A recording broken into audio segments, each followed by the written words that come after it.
तुम्हारा शरीर स्वस्थ हो तो केवल सोचने से कुछ नहीं होगा। तुम्हें रोज व्यायाम करना होगा, सही भोजन करना होगा, आलस्य छोड़ना होगा। यही अनुशासन है। अगर तुम यह चाहते हो कि तुम्हारा जीवन ज्ञान से भरा हो तो केवल यह चाहना कि काश मैं बुद्धिमान बनूं बेकार है। तुम्हें किताबें पढ़नी होंगी, ध्यान करना होगा, अपने भीतर प्रश्नों को गहराई से देखना होगा। यही अनुशासन है। याद रखना, चाहत बीज है और अनुशासन उसका पानी। बीज कितना भी महान क्यों न हो, अगर उसे पानी न मिले तो वह सूख जाएगा। ठीक वैसे ही तुम्हारी चाहतें बिना अनुशासन के मर जाती हैं।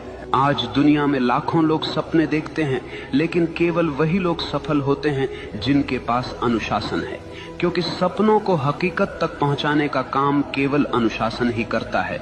और अनुशासन कोई कैद नहीं है। अनुशासन तो आजादी है। आजादी इस बात की कि तुम अपने ही आलस्य, अपनी ही कमजोरियों और अपने ही डर से मुक्त हो जाओ।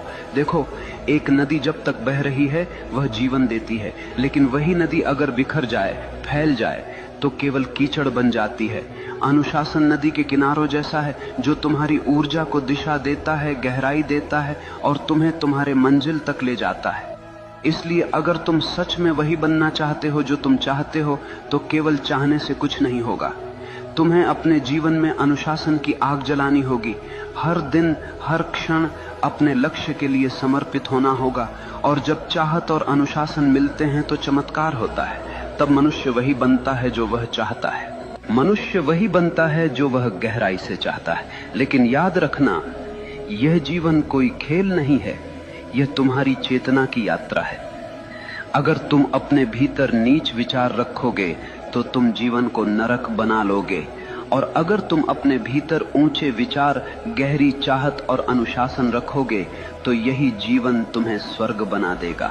सवाल ये नहीं है कि दुनिया तुम्हारे खिलाफ है या साथ में है। सवाल ये है कि तुम अपने साथ हो या नहीं।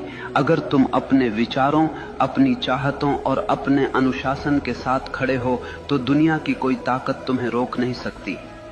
याद रखना, भाग्य बाहर से नहीं आता, भाग्य तुम्हारे भीतर से जन्म लेता है। जैसे तुम सोचते हो, जैसे